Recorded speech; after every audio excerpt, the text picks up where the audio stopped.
அப்பாடி.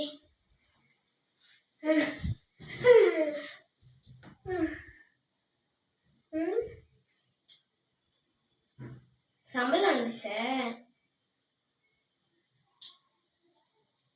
ஐயோ, வேற யாருக்கா காசு அனுப்பிட்டோமே.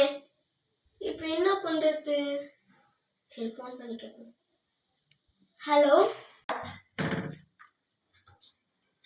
ஹலோ, என்னோட காசு தெரியாம உங்க அக்கௌண்ட்டுக்கு வந்துருச்சு. ப்ளீஸ் எனக்கு அனுப்பி விடுறீங்களா?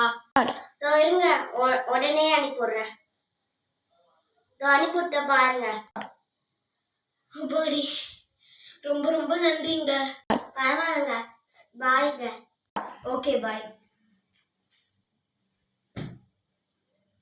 ஃப்ரெண்ட்ஸ், இது மாதிரி நல்லவங்க கூட இந்த உலகத்துல இருக்காங்க. சோ நல்லவங்க இந்த உலகத்துல இருக்காங்கன்னு சந்தோஷப்படுவோம். இந்த வீடியோ உங்களுக்கு பிடிச்சிருந்துச்சா லைக் பண்ணுங்க, ஷேர் பண்ணுங்க, கமெண்ட் பண்ணுங்க,